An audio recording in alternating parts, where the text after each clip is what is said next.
Good morning, good afternoon, good evening, good night, everybody. Thank you so much for joining me on episode 158 of the show with me, Michael Labs, your half-brained, half-intelligent podcast host. One of the only solo podcasts that you will find out there that has over 150 episodes and still doesn't know what the hell he's talking about or she is talking about. I present this podcast, this episode on Apple, Spotify, Amazon Music, Breaker, wherever you listen to your content from. The United States of America, Argentina, Brazil, Mexico, Canada, Ghana, Nigeria, South Africa, Spain, France, Belgium. There's a consistency in Belgium, which is awesome. There's somebody in Brussels, Belgium, who enjoys to listen to my podcast on a regular basis. United Kingdom, Ireland. I really want to go to Ireland. Finland, India, United Arab Emirates, Nepal, Indonesia, the Philippines, and Australia. Welcome to the show, episode 148. In this episode, I don't really have too much planned. So, with that being said, this podcast is most likely going to be me just ranting on a subject that I find fascinating. And that could be from anything to anybody to whatever it is. One thing I did just want to get out real quick. Two things actually a lot more than just two things. Historic second impeachment of Trump. Trump is currently going through the process of impeachment, which I don't know how that will affect him if he gets impeached. I guess maybe if he gets impeached, then he can't run again for president, which is definitely the goal, I'm sure, for a lot of people, is to not allow that man to ever run for president again. And here is the unfortunate truth, or just the truth, or whatever world you play in when it comes to politics, because I know a lot of people play in multiple worlds. A lot of people play in worlds that they don't even understand why they play in. But who am I? I'm not going to judge. I will judge. That's why I have a podcast all about judging. My job is essentially just to judge people. I'm sitting on a pillow right now while I do this podcast for a few reasons. One reason, actually the biggest reason, is it's slipping out from under me right now. The biggest reason is because I want to be up a little bit higher in the chair instead of slumping over, and I don't want to continuously sit on my leg because I know that's not a healthy thing for my joints. I don't think I announced it yet.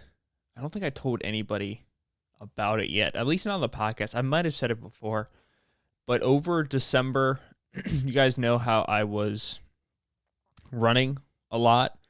I had a goal to run 200 miles a day, which at the time, there's 31 days in December. I probably picked the worst month to run it. So 200 miles divided by 31. 6.45 miles a day. So I went ahead and I did the 200 miles. I did 8 miles a day for like the first 25 days. 8 times 25 equals 200. So I did 200 miles.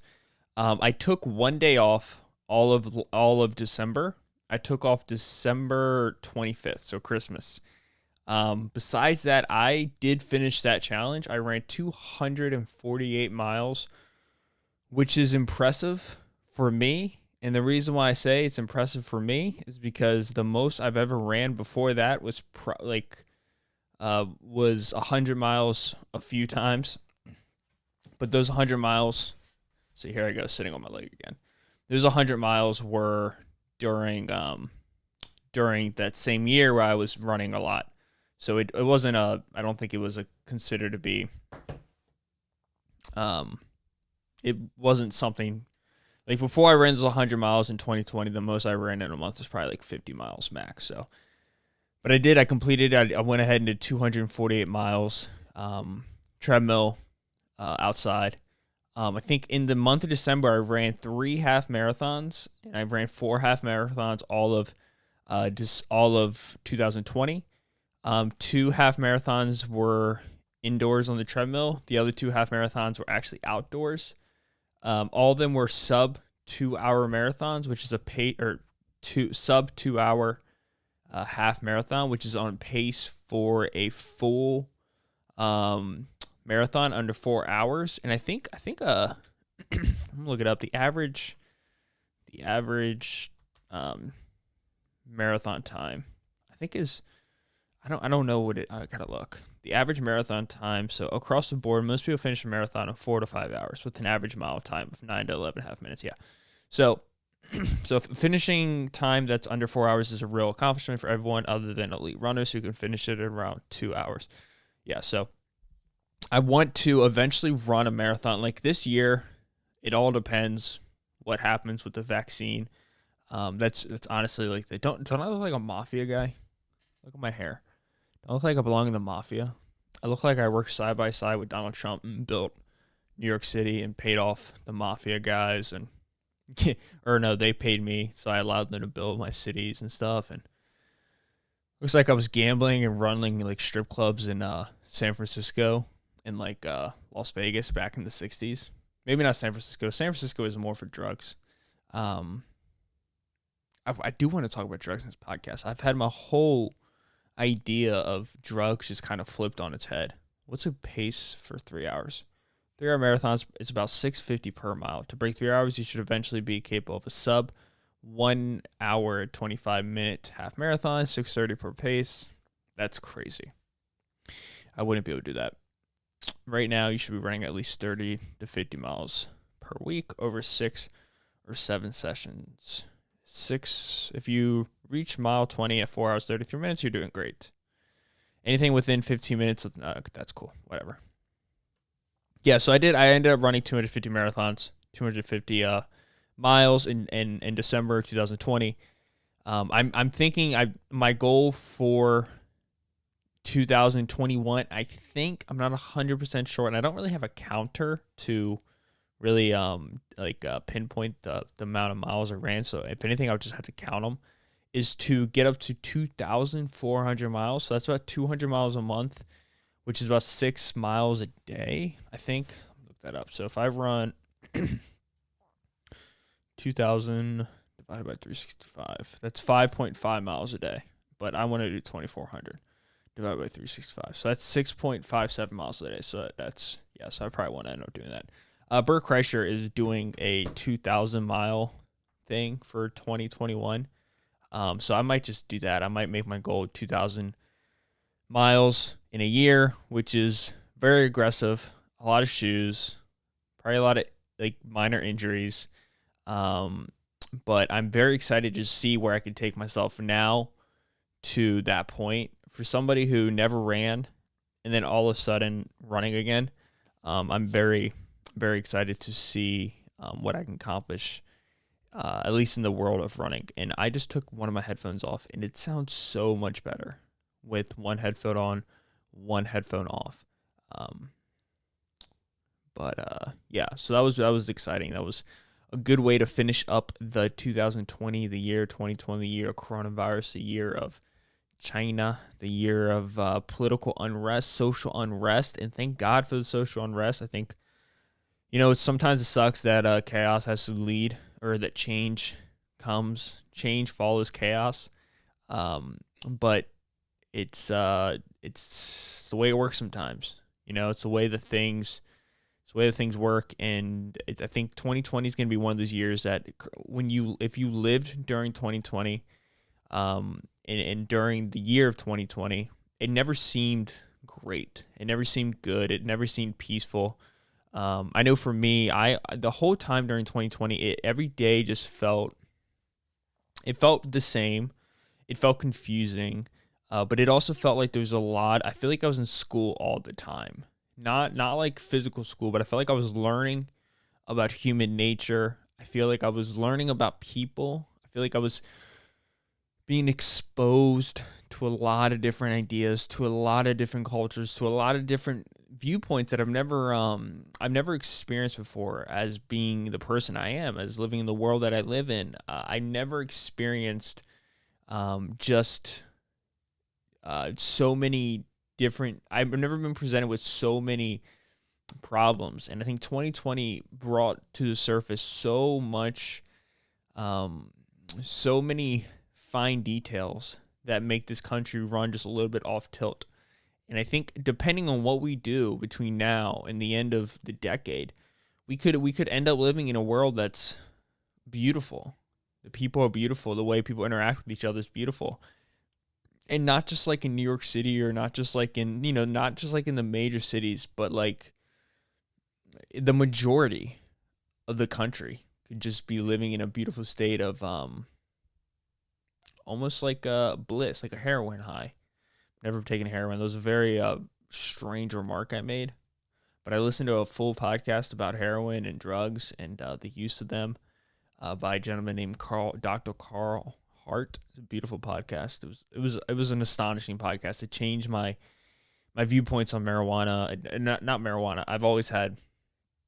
I'm very, very I'm a huge proponent of cannabis use, medically and recreationally. I think it's one of the saddest things it's one of the things that in this country, in this day and age, and just about how much freedom we do have in this country, the fact that some things are illegal and some things aren't. And I know I go on this spiel often on the show, but it's because it's very disturbing to think about the war on drugs, the way that drugs have been viewed in this country, the dichotomy that drugs play a role in society.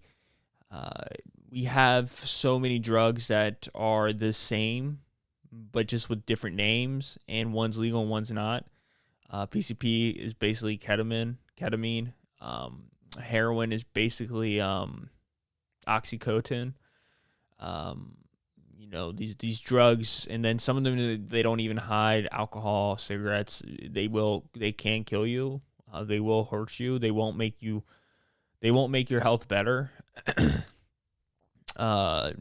We have coffees, we have caffeine, we have these things that are intertwined with the world that we live in, but there's some drugs that we just have such a opposing viewpoint on, and the way that we fight them is like a war. It's not to so this podcast was with Rogan and Dr. Carl Hart, and he was bringing up great points. He was bringing up points that I was fully backing, and like I fully understand. Like he said the things. Oh, by the way, he's a neuroscientist at Columbia University. He's a tenured professor at Columbia University. So he's an intelligent guy. He does the research for all that. He does research and studies for drugs. And I guess human interaction with drugs. And it was great. It was a great episode because he was very open about his drug use. His use of drugs that you and I would say are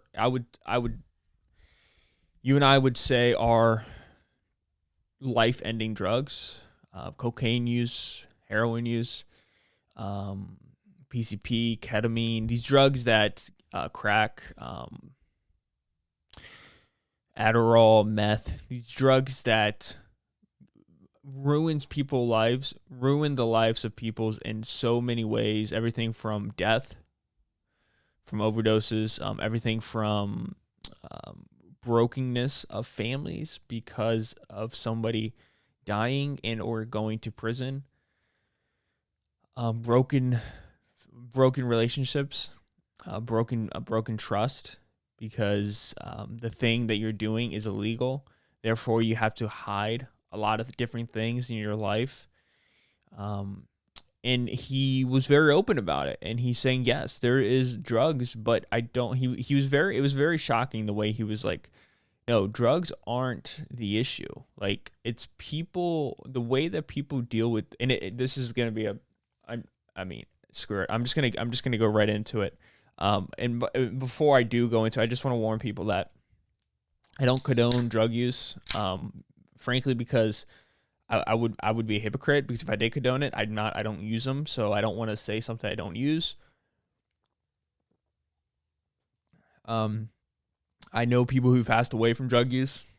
You know, I know people who are currently addicted to drugs. And it's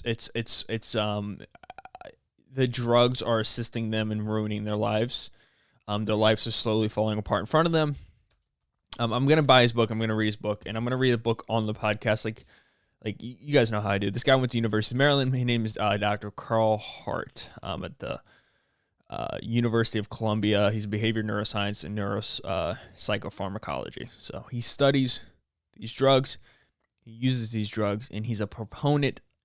I'm just going to read some of his quotes. He said, "I have to make sure I don't engage in conversations with people who don't abide by the rules of evidence." I'm just going to go to his about section real quick. Because I don't want to make this guy come off a certain way, because he's a really smart guy. And I highly recommend listening to his podcast with Rogan.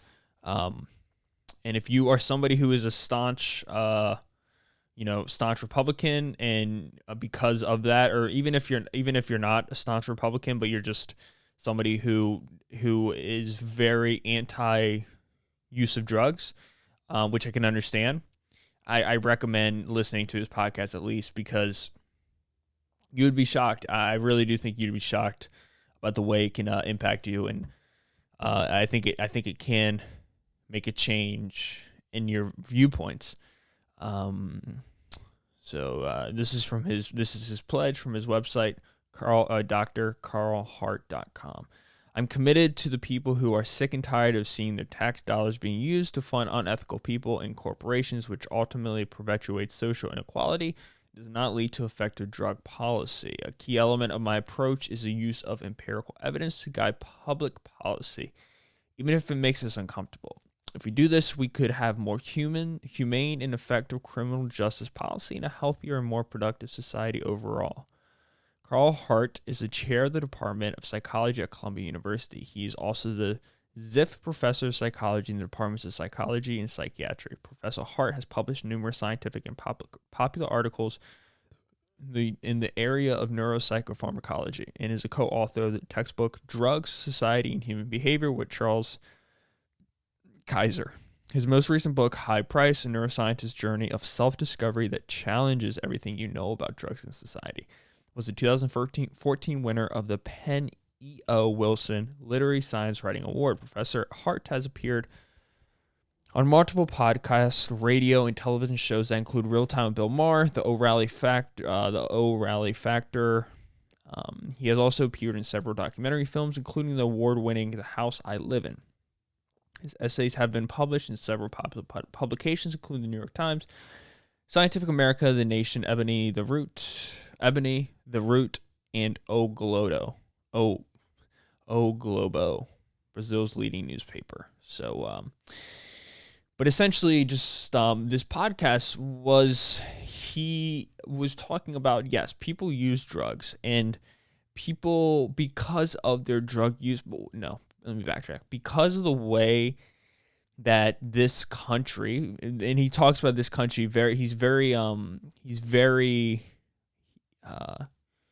very clear about him speaking about the United States, because he lives in Switzerland, and he speaks about these countries where drug use, legalization of all drugs, have been legal forever, never became illegal, have just recently became legal, all recreational drug use. And he talks about those countries. He gives them praise, right? He gives Spain praise because Spain has never made recreational drug use illegal. Paraguay eventually recently went ahead and decriminalized it. So he talks about because of that, these nations have been able to provide services. They've created industry. They've created a structure, an environment, and the view that the people have on these drugs isn't as much of a demon viewpoint, as much of a demonic viewpoint as Americans have on drugs. A lot of people who do consume drugs, it's something that I'm not a professional, but I'm merging what he said. I'm also sharing my own thoughts with it. From the people that I have I've interacted with, people that I've known, a lot of them do have these drugs aren't used. Not all of them are not used to elevate themselves. They're not used to find new meaning in life. Sometimes they are, but sometimes they are a cover to what is going on inside the psychology of these people. Whether that be trauma, whether this trauma stems from childhood, whether this trauma stems from their own personal life within the past 2, 3, 4, 5, 6, 7, 8, 9, 10 years, whether it be a literally a brain chemical thing, who knows? But these drugs become the thing that they use to escape that. And he talks about the way that drugs, they get a bad rap because the end point of these drugs, so everything that happens between the beginning of this person's life to them shooting heroin, is neglected once someone becomes an addict. Because there's a lot of people, not an addict, but once they start using drugs, because he's very keen to say that being an addict is not a negative thing. And it's very shocking because there was a point there where Rogan was talking about cocaine use, and he was like, I've never used cocaine use. And Dr. Carl Hart, mind you, it gets so twisted because the entire time you're like, this guy is a doctor. Like, he's a legit doctor. He writes in these huge journals. He has huge papers, but he's just, the way that he is speaking, not the way he's speaking very intelligently, but the way that he's speaking about these things that the culture has never been accepting of was very shocking at times. I had to take a double take. And that's why I was so attracted to him, because he was so, he had no, there was no puppeteer. He was very honest. And Rogan's talking about I've never done cocaine. And he's like, he just simply asked, why not? Why don't you use cocaine? And Rogan goes off this tangent about how, my dog is barking. I'm sorry. He goes off on this tangent talking about, well, I just never got around to it. And when I was younger, I had friends that did use cocaine, and Dr. Carl Hart stops him. He's like, yeah, when you're younger, when you're a child, and that's the whole point. This is his whole point. He was saying drug use for responsible adults that have their life together up to a point, there should be no issue with them consuming these drugs. And the more and more I think about it, I think that's something that when I first heard, my knee-jerk reaction was like, what are you talking about? Like you can become an addict, and if you become an addict, then you end up, this overtakes your life, and then your other life falls apart. And it's like, not really, not if you have control over it. But that's the big gamble that people play. But I think that's the gamble that people play with everything, with food, with alcohol. But because I think a lot of the times you become a very highly addictive person, and it ruins your life. But everything that's leading up to that ends up getting washed out because of your drug use. And that's what he was saying, because he really does care about people more than I think most doctors and most scientists really actually do. Like, you can tell that he motorsports games, stock source, and trading debut. Holy crap. You can tell that he really loves people, and he really cares about helping people. And it's it was a beautiful podcast. It was one of those episodes I listened to, and I finished it all, like literally all the way to the end, like to the end of the whole show when the music comes on. He's like, "Have a good day. Thank you so much for being on the show," because it was I like moments in my life where I'm like, I didn't really think about that before. You know, I like that feeling of being completely not I wouldn't say it's shocked, but it's pleasantly. I walk away from it pleasant, like feeling good. I'm like, yeah, I never thought about it that way, but that's such a beautiful way to look at it, and the way that the whole show is beautiful. Anyways, I'm gonna go ahead and buy his book. I think it's Drugs, Dr. Carl Hart, new book. Yeah, Drug Use for Grown-Ups. That's the name of the book from Amazon. Nope, that's not what I want.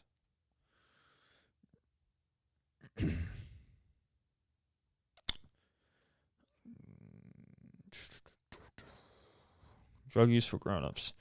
Drug Use for Grown-Ups.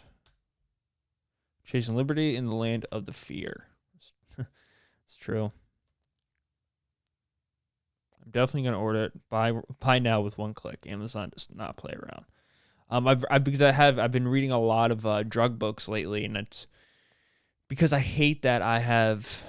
I don't hate. I understand, but I was the way I was brought up was drugs were bad, and I didn't really understand why. So that made me kind of turn against drugs instead of in reality. I don't think they are. I mean, I think they can be, but I don't think they're innately evil. I just don't. I don't know. I mean, I could be on the outside of that, and I could be the one looking like an idiot, but I don't know.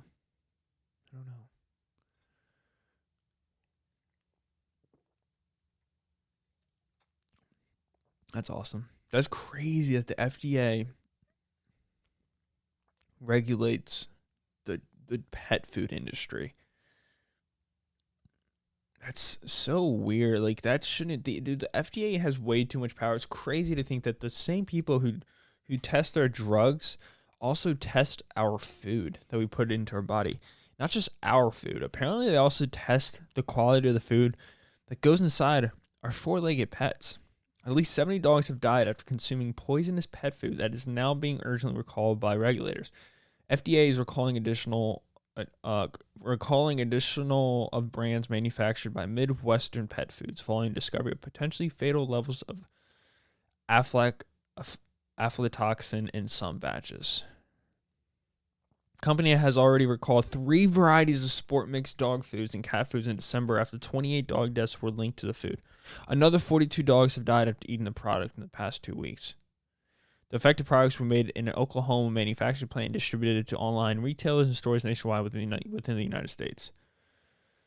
The number of brands affected now includes all Midwestern Pet Foods, dry dog, and cat foods containing corn manufactured in the company's Oklahoma plant and having an expiration date on or before July. Make sure my dog doesn't eat that. That's just so weird. Like, that should never be a thing. They shouldn't be allowed to.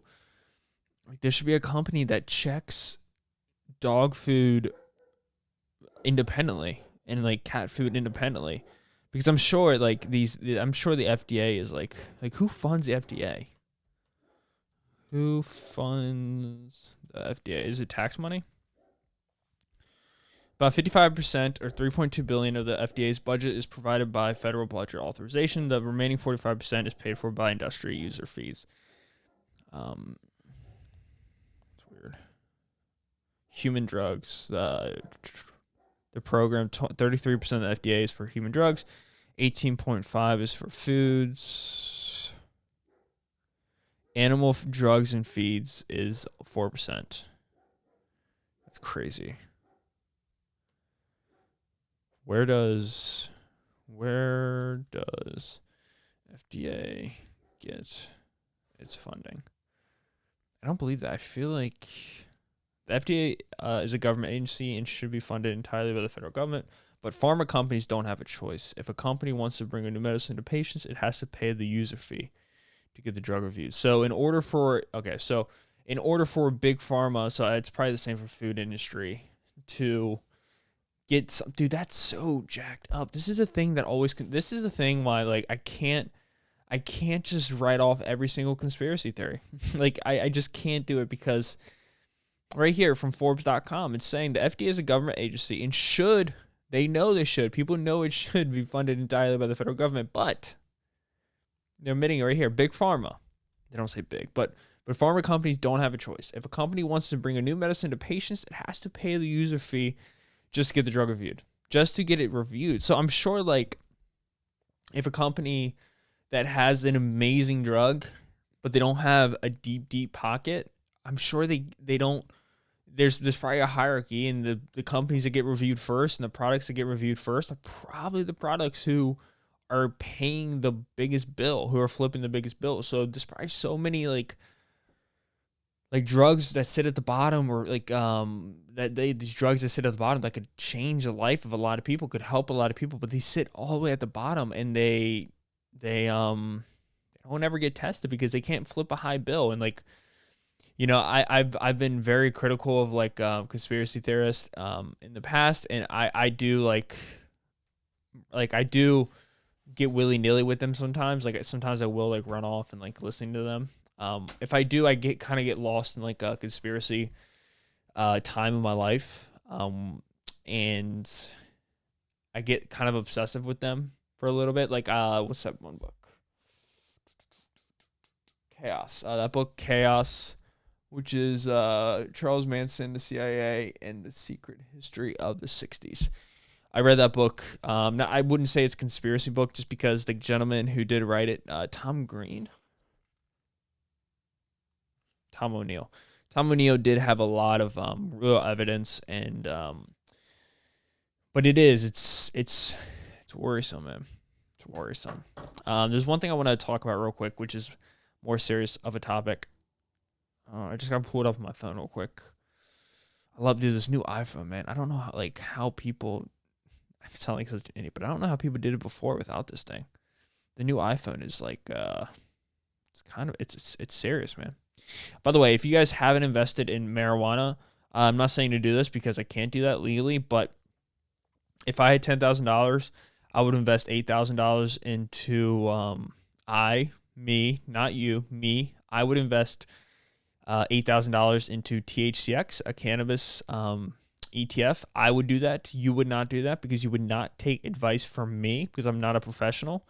I would do that. And I would put 2,000 of it also into Drive, which is a ETF that tracks EV companies and EV parts. Also, they have the good old Plug Power, which is making a butt ton of money for a lot of people. But you wouldn't do that. I would do that, because that is I can't say stuff like that, because it's I'm not a professional. My dog has barked for the third time. I want to get rid of her. She drives me crazy. She doesn't shut up. She just barks all day long. It's so weird going back and looking at all these pictures on my phone. Like, back in 2017, I was at Towson doing workouts and posting them on Instagram, on Silence Fitness, and I was doing photo shoots for my clothing company. Like, I don't know if you guys can see this on YouTube, but like, it's wild, man. That was a year ago. Year and a half ago? 2 years ago? Yeah, man, it's crazy. I've done a lot, like business-wise and stuff like that. It's crazy. I remember that day. I remember that photo shoot I did. But there's a picture in here. I just want to analyze it. I want to go over it with you guys, because I saw it and it immediately made me not sad, but it made me go like, it made me just think about mental illness and depression, and the times that people are suffering the most are the times when it's hard for that person to recognize what's going on in their life. One of the things with like depression or anxiety or anything like that is you don't ever really recognize that it's happening until it's over. And the reason why is because you can't feel it per se, but you can compare it to what it feels like when you don't have it. And there's this picture from me of June 8, 2019. I don't know why I took it, but I can show you guys on camera real quick. I don't know if you guys can see that. But it's a hideous picture, right? I look terrible. I have facial hair like coming into my mouth. I have acne all over my head. My hair looks terrible. And I'm just I'm alive. I don't really know what I'm doing. I have terrible facial hair. I'm probably not even working. I don't know what I'm doing. I don't even, I'm looking at this person right now. I don't even recognize this person. And I want people out there to know that when things seem like they're not going your way, and when things seem like they're just, everything's at a standstill, and you just seem not to find happiness and joy out of life anymore, those are the times that you really have to just keep plugging away. You have to turn to somebody that you trust, someone that you love, and you have to let them embrace you. And you have to embrace them because you need them just as much as they need you. And I think as we get out of this coronavirus, and I think as we start to move on to back to reality, there's gonna be a lot of people getting out of this, and they're gonna just go 0 to 100 real quick, which is good. I know I will. I'm gonna go 0 to 100 real quick. But there's a lot of people that will struggle with that, and that's okay. And I think it's definitely okay to deal with it. It's okay to struggle with it. But what's not okay to do is to struggle with it, but not take any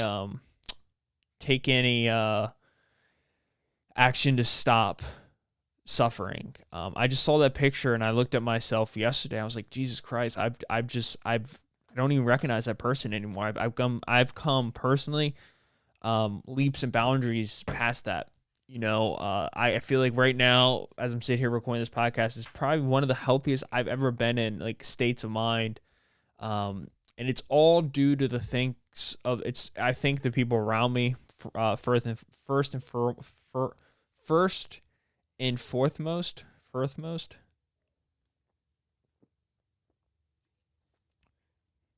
But I've also found what I loved. What I loved is the podcast. I've also been able to make money, so that's always a good thing. And I feel very confident about the relationships I'm in, the friendships I have, and the people that I have in my life. I feel like I'm finally creating lifelong friendships, and it feels good. It feels good, and I think it's important for people to constantly check in on themselves. And for the times where life just doesn't feel like it feels black and white, I think those are the days that you're gonna have to just, if there's anybody in your life, you're gonna have to lean on them, because it seems selfish, but in reality, you being disconnected from the world is selfish, and you not giving somebody your full attention is hurting them more than if you don't speak to them. But that's that, guys. I'm not going to hold you guys much longer. Just a short 40-minute, snippet of a podcast. Episode 158. It's I don't know. I say it every episode, but it doesn't feel real. It doesn't feel real that people still watch this terrible show, and people still enjoy it, and people still come back weekly, and people still sit down for 45 minutes at a time and listen to me speak about nothing and solve no world issues, because it's just because I'm not a world issue solver. I just did want to say one more thing before I let you guys go. I am wearing a Occupy Mars shirt. This is a SpaceX shirt. I'm an Elon Musk fanboy. My friend went ahead and got me this shirt. It is by far probably my favorite shirt. I love it. I love Elon Musk, and I love the future. I love life. We should occupy Mars. We got to get the hell out of this hellhole. We got to leave. We got to go. We got to leave this world. It's time to go to Mars and start start rallying our Martians and making little Martian babies there so we can get out of Earth. But that's it, guys. That's it. That's all I really had to talk about. I'll catch you guys in episode 159. We're closing in on 200 episodes, which is kind of, yeah. I don't believe it. I definitely don't believe it. I have $10,000 saved. I have that. I completed all my goals. I love you guys. Peace out. I'll catch you guys in episode 159. See ya.